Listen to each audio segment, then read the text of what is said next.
अगर तुम लोग मुझे काफी टाइम से देखते हुए आ रहे होगे तो तुम्हें एक चीज का जरूर पता लग गया होगा कि मुझे इसेकाई एनिमे कोई इतने खास पसंद नहीं है। अब इसका मतलब ये नहीं है कि मैं इसेकाई जॉनरा को बकवास कह रहा हूँ, बस मेरा टेस्ट कभी इसेकाई एनिमेस में डेवलप हुआ ही नहीं। और मैं ऐसा सोचता हूँ कि जिन ऑथर्स के पास लिखने के लिए कुछ मवाद नहीं बचा होता तो वो फिर इसेकाई एनिमे बना लेते, लेकिन उनके दरमियान जो काफी अच्छे इसेकाई एनिमेज है वो मैं जरूर देखूंगा। और उन्हीं में से मैंने एक एनिमे के ऊपर वीडियो बनाई थी जिसका नाम मुशोकु टेंसेई। अब उस वीडियो की कमेंट से मुझे काफी ज्यादा और रिकमेंडेशंस मिली थी। अब टाइटल और थंबनेल से तो तुम लोगों को पता लग ही गया होगा कि मैं किस एनिमे के बारे में बात करने जा रहा हूँ। जी हाँ, मैं रीज़ीरो के बारे में बात करने जा रहा हूँ। और आज की इस वीडियो के अंदर मैं रीज़ीरो को लेकर अपने कुछ थॉट्स शेयर करूंगा। और एक जो इंटरनेट में काफी ज्यादा बातें होती हैं कि रीज़ीरो इज बेटर देन मुशोकु टेंसेई, तो उसके बारे में भी मैं बात करूंगा। तो लेट्स गेट स्टार्टेड। सबसे पहले तो मैं तुम लोगों को बता दूं कि जब मैं ये एनिमे देखने लगा था तो मुझे इसके बारे में कुछ भी नहीं पता था कि असल में इसकी स्टोरी है किस तरह की। मुझे सिर्फ एक चीज का पता था कि यार ये एक इसेकाई एनिमे है और बस, मुझे और कुछ भी नहीं पता था। और बस मैंने इस एनिमे के प्रोटैगनिस्ट को लेकर कुछ बातें सुनी थी कि वो लोगों को पसंद नहीं आता। ये सब कुछ जानते हुए मैंने ये एनिमे स्टार्ट किया था। और जब मैंने ये एनिमे देखना स्टार्ट किया था तो फर्स्ट एपिसोड के पहले 5-6 मिनटों के अंदर वो एक अलग वर्ल्ड के अंदर टेलीपोर्ट हो जाता है। तो वो सीन मुझे थोड़ा सा अजीब सा लगा था। मतलब क्या वो एक दुकान से बाहर निकला और एक इंस्टेंटली वो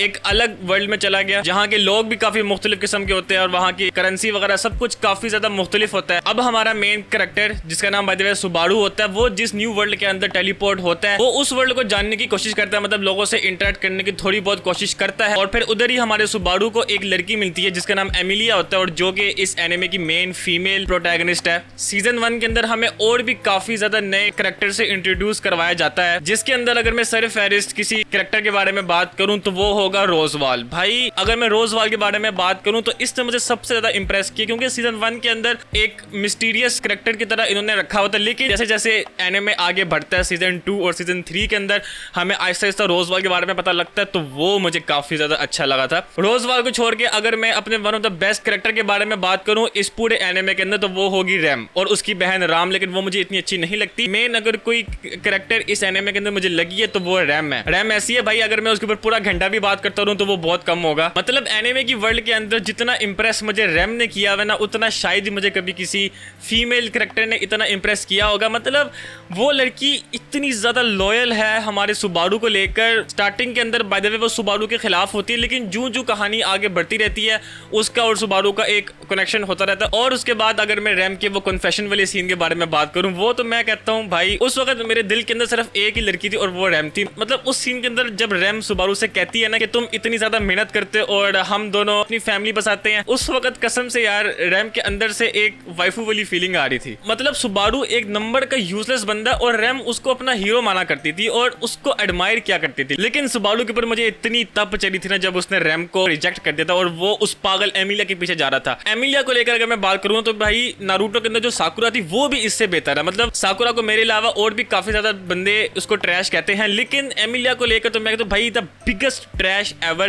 तुम पूरा का पूरा सीजन 1 देख लो, इसने कुछ भी नहीं किया सिवाय सुबारू के ऊपर एक स्ट्रेस डालने के अलावा, और इसने कुछ भी नहीं किया। और अगर सीजन 2 के बारे में बात करें तो बस सीजन 2 की वो एंडिंग के अंदर इसने थोड़ा बहुत अपने जलवे दिखा दिए थे सुबारू को और बस उसके बाद अल्लाह हाफिज फिर से। मतलब मेरी नजर में तो सुबारू को रैम को ही चूज करना चाहिए था। अब मुझे लगता है कि मुझे अपने आप को रोक लेना चाहिए क्योंकि अगर मैं अपने आप को जारी रखूंगा तो फिर ये वीडियो रीज़ीरो से ज्यादा एक रैम के ऊपर वीडियो बन जाएगी। अब इनके अलावा इस एनिमे के अंदर और भी काफी ज्यादा कैरेक्टर्स है। मतलब ओतो हो गया, गारफील हो गया, काफी ज्यादा कैरेक्टर्स है। मतलब भर भर के कैरेक्टर इन्होंने डाले हुए इस एनिमे के अंदर। इसके अलावा अगर मैं स्टोरी को लेकर बात करूं तो यार स्टोरी मुझे इसकी अच्छी लगी है। एक तो सबसे पहली बात कि ये एक इसेकाई एनिमे नहीं है, ये एक टाइम ट्रैवलिंग एनिमे है। मतलब तुम समझ लो इसेकाई का कोई भाई बहन है ये एक टाइम ट्रैवलिंग एनिमे है। अब इससे पहले मैंने टाइम ट्रैवलिंग एनिमे सिर्फ एक देखा हुआ था और वो समर टाइम रेंडरिंग है। जी हाँ, उसके ऊपर आगे जाके मैं वीडियो बना लूंगा। समर टाइम रेंडरिंग के अंदर टाइम ट्रैवल का कॉन्सेप्ट एक काफी हटके हमें दिखाया था और इसके अंदर एक काफी ज्यादा ऑब्वियस हमें दिखाया हुआ है।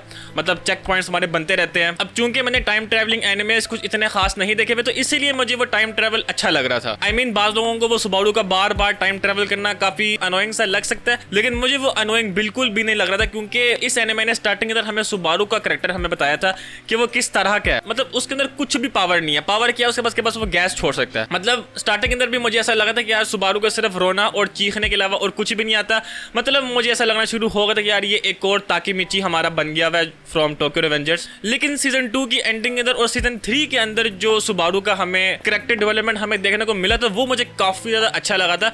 मतलब सीजन 3 के अंदर फाइनली मैं देखा था यार सुबारू कुछ प्लानिंग कर रहा है, उसका वो अपना दिमाग तो कम से कम इस्तेमाल कर रहा है। और फिर आई थिंक सीजन 3 के अंदर वो सीन आता कि जब सुबारू अपने बार बार मरने के बारे में जिक्र करता, वो तो मैं कहता हूँ भाई वो सीन देख के कसम से सुबारू के लिए ना दिल के अंदर एक हमदर्दी भर गई थी कि यार जब सुबारू ऐसे रोते हुए कह रहा था कि यार बार बार मरना मुझे नहीं पसंद और मुझे क्या क्या चीजें देखनी पड़ती, क्योंकि मतलब अगर सुबारू ने किसी को बेदर्दी से मरता हुआ देख लिया तो उसको तो वो चीज नहीं भूलेगी ना। मतलब तुम अपनी आंखों से पूरा शहर खत्म होता हुआ देख रहे हो, अपने प्यारे को मरता हुआ तुम देख रहे हो और खुद तुम इतनी बेदर्दी से बार बार मर रहे हो। मतलब अगर मैं सीजन 3 का वो क्लॉक वाला सीन अगर मैं उसके बारे में बात करूं, एक तो वो सीन मैं कहता हूँ बहुत ज्यादा कमाल का था। इस एनिमे की एक बात मुझे काफी ज्यादा अच्छी लगी थी, वो ये थी कि इस एनिमे ने अपनी स्टार्टिंग की हर एपिसोड की एंडिंग के अंदर हमें क्लिफ हैंगर दिया। मतलब अगर तुम एपिसोड 1 देख लो, एपिसोड 2 देख लो, एपिसोड 3 देख लो, उन सब के अंदर एक क्लिफ हैंगर था। तो वो चीज मुझे काफी ज्यादा अच्छी लगी थी कि अगर बंदा पहले एपिसोड देखता है तो उसको दूसरी एपिसोड अपने आप देखने का दिल करता है। और फिर जो इस एनिमे के अंदर इन्होंने हमें जो प्लॉट ट्विस्ट दिखाए हुए, मतलब मैं बात नहीं करूंगा, लेकिन जो सीजन 1 की एंडिंग के अंदर जो इन्होंने हमें प्लॉट ट्विस्ट दिखाया था ना, उसको तो लेकर मैं कहता हूं भाई मैं आज तक उस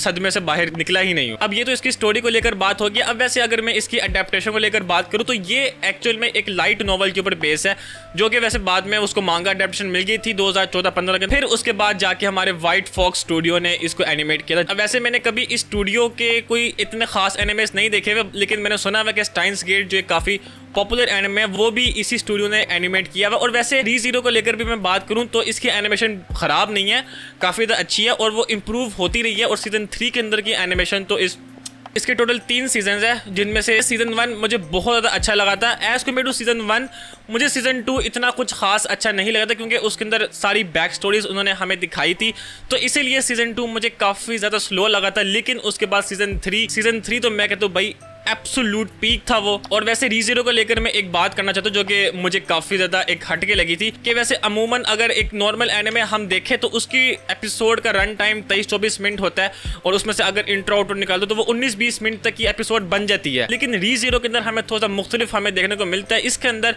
हमें 28-29 मिनट तक की एपिसोड्स हमें देखने को मिलती है, और इसका इंट्रो बास एपिसोड के अंदर तो है ही नहीं, और इसका आउटरो तो मुझे देखे हुए ज़माना हो गया यार। अब उसके बाद एंडिंग में अगर मैं इसके बारे में बात करूँ कि मुशुकुटेन से ज्यादा अच्छा है कि री-जीरो, अव्वल तो इन दोनों के दरमियान कोई कंपैरिजन बनता ही नहीं है।